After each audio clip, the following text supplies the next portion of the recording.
All right, I'm going to try something new. I'm taking these summaries to video just because some of them are long and I know reading isn't that much fun for some people. So going to go through each part. This next one we're going to do is going to be part 3. I'm calling it the athlete meeting that turned into a 4-hour conversation. On our way to the arena Thursday afternoon, we passed Farrington Field. We were headed up just on our normal route. As we passed Farrington Field, we saw a bunch of CrossFit staff and volunteers moving things around. We weren't sure if they were moving them in or out. And at that time, we were only headed up there for an athlete meeting that we'd all received an email about that afternoon. I'd been playing through in my head all the scenarios and things that I thought could occur in this meeting, trying to prepare myself for what was about to go down, including the possibility of the CrossFit Games ending or them resuming the very next day on Friday. This form of visualization is something I do a lot.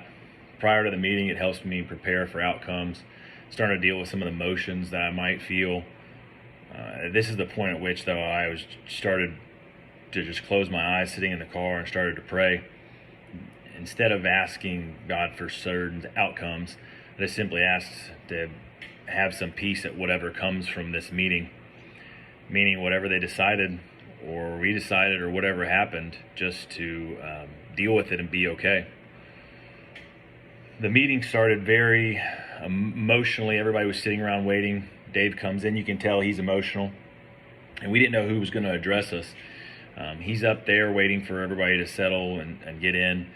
I believe almost, it wasn't everybody, but almost 100% of the athletes were there, from the teams, the individuals.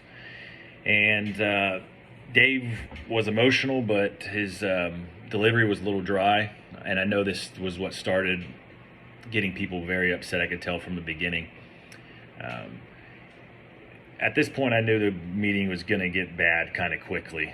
I came to expect this from Dave. I didn't know what I was going to get, but doing CrossFit since 2011, I've had a few conversations with Dave and other people and been around for a while and seen a lot of stuff. I think that his background just probably allows him to process things differently and maybe less emotionally at times, and maybe with a little bit more control. He's having to deal with a lot. Dave in particular operate the business side, factors, all these athletes, also just coping with the most tragic loss in the sport of CrossFit and the loss of an athlete under his watch and program. His first year back, processing that guilt and even just showing your face, I think that everybody could agree that that wouldn't be easy. But he probably felt that he needed to and wanted to. It definitely wasn't a comfortable situation for us, but I couldn't imagine how uncomfortable it was for him. His opening remarks told us that the games pretty much wanted to continue, that they had talked about it. Things quickly got ugly after that in terms of kind of people starting to get emotional.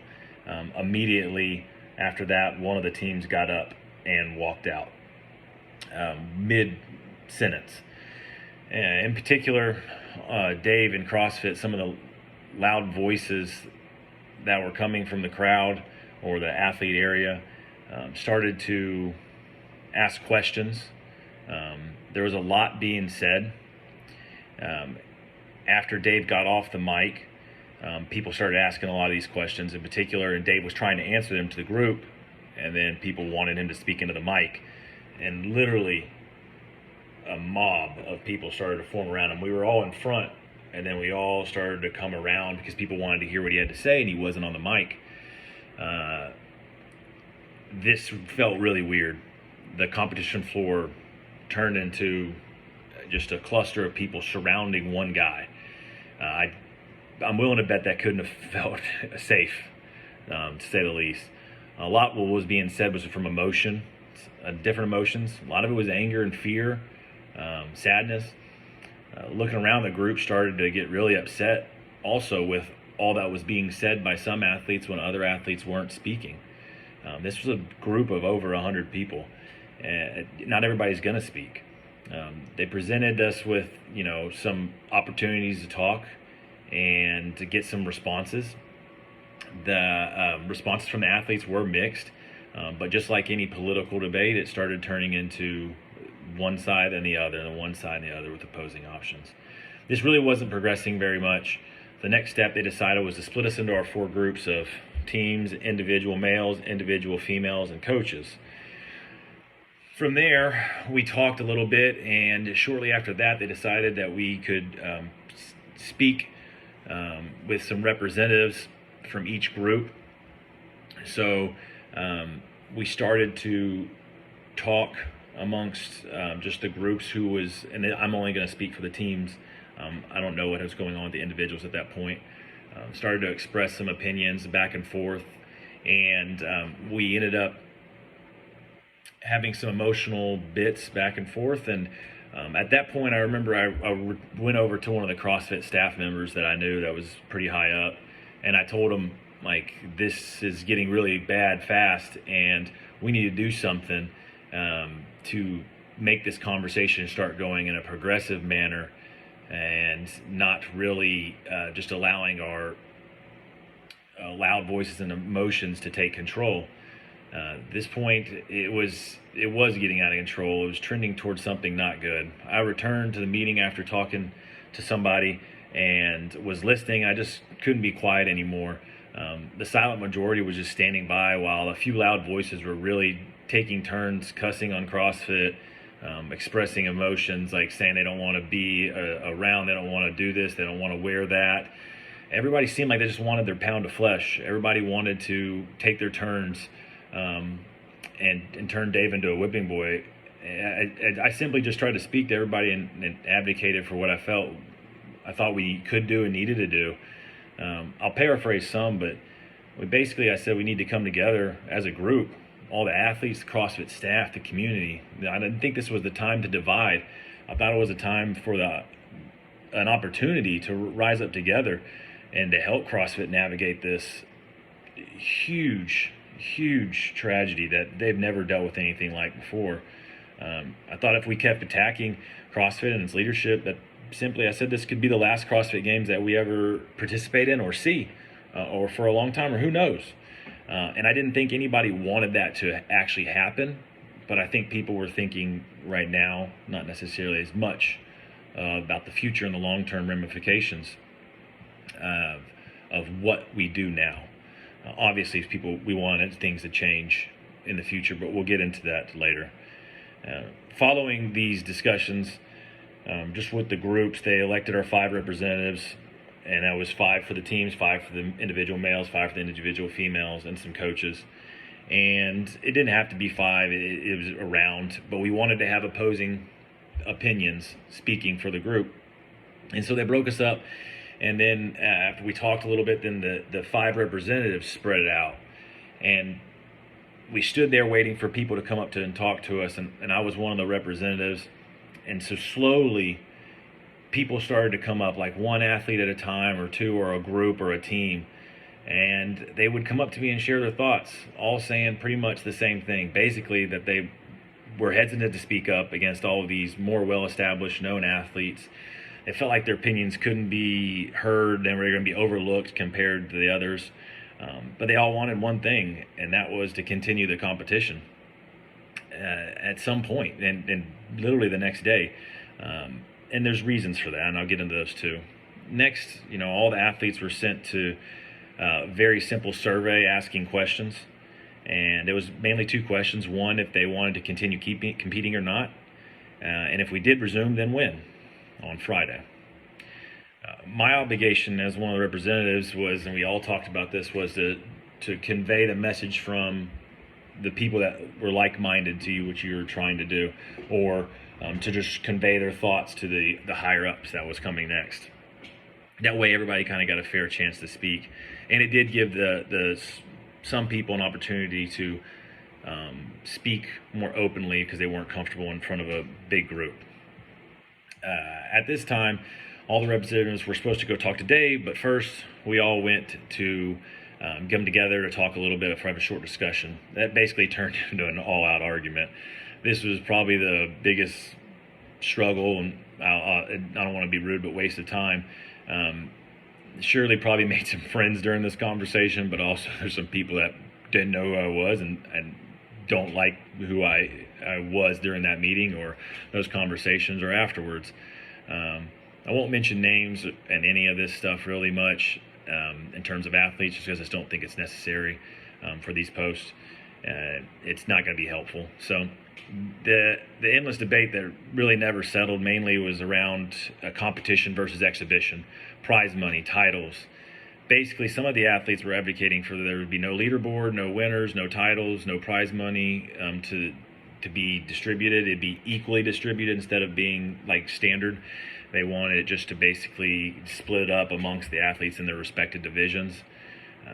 But this was just a few athletes, a small percentage, if you will, definitely not a majority of any sort, probably around 5 to 10, 15% the most. After this meeting was done, we finally got to go and speak with Dave. Went up into a separate area, away from the floor, from everybody else. A lot of athletes had left anyways. They had done the survey and had their chance to at least express their opinions in some form. This was probably the most productive meeting, though, with Dave, because we were actually making some decisions or involved in decisions. I know some people are going to have a opinion on that. This is where we looked at the survey results, and that basically 78% of the athletes wanted to carry on with the competition. That filled out the survey, and there was a large majority of the athletes that did it. And then also the majority of those athletes wanted to continue the competition Friday morning after we did a tribute of some sort. They didn't want to continue on Friday afternoon. There was a lot that wanted to continue on Friday afternoon too. But they decided that they were going to go with the Friday morning start. This was upsetting for some people too once they found out the next day. But this was a discussion that was, like others, there was a minority that would express their opinions just as often as the majority would. So it became very 50-50 in terms of talking, but it was not 50-50 in terms of beliefs. So we talked through a bunch of stuff. Nicole Carroll talked to us a little bit also, if you know who she is, and tried to explain to us and give us a little pep talk to understand that we can go out there and do what we came here to do, and that CrossFit would take care of the rest. And I know a lot of athletes already lost trust, even in this meeting, but they were trying to make it as easy for us as possible. And I think some of us were trying to make it easier for CrossFit also, but it seemed like a lot of us were trying just to make it more difficult because we were upset. Other topics were covered, like the cuts, the programming, the schedule, the legitimacy of the comp, the athlete withdrawals, how they're going to affect the competition.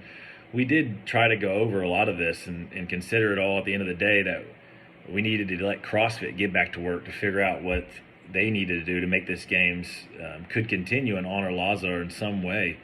We needed to let them do their jobs so we could get back to doing what we came here to do. Most people. These decisions weren't unanimous, but ultimately the majority was in agreement, and I personally did not want to spend any more of my time listening to irrational people speak repeatedly the same things just because they wanted to express their opinions. There was a time and a place for that. We did some of that. From there, it got really difficult to withstand a conversation that probably could have been a lot shorter, and instead was drawn out into 4 hours of people basically arguing somewhat. It was progressive in a lot of ways. These conversations weren't easy for anybody, and I appreciate people speaking up. But at the end of the day, the decisions that CrossFit made, we had to make a decision if we wanted to compete as athletes or not. We couldn't control everything, even though some people wanted control and wanted to use this tragedy as a way to get control. I understood some of the questions, and some of them I didn't understand as much. And ultimately, at the end of the day, we have to just do our part and then be involved where we can be involved. I get the fact that people want to speak up and speak out, but these meetings weren't the opportunity to do all of that. They were an opportunity to carry on with this weekend's competition, the games, and to make the competition as legitimate as possible, regardless of any one person's feelings. We needed to come together as a group and try to be unified in at least the fact that we're doing something together. If you don't want to do that, nobody made anybody compete. You weren't forced to, at least not in our group and many others. So dealing with these kind of tragedies is always something that's going to be scrutinized from people. And what I've seen and why I'm doing this and saying all this stuff is because there's a lot of piling on going right now, and I'll get to more of that later. But I feel like these are times where we need to stop pointing the finger and being upset at each other for our decisions, and more just respect each other's decisions. But just because they don't agree with you doesn't mean you have to keep bashing them and trying to make them agree with you. Just agree to disagree and move forward. So I know that a lot of people will have scrutiny, and I think a lot of scrutinies come from people that aren't in this space for as long or been through as much and have as much perspective or experience as some others. So it makes it hard to see what other people see. I just would implore people to and just try to encourage you to be willing to understand there's other perspectives than just your own, and maybe not be so definitive on every single thing, especially when it's an emotional decision. Again, God bless. I hope everybody's feeling better after these times, and we can come together as a community and grow and heal from this and start showing some support rather than just trying to harm everybody.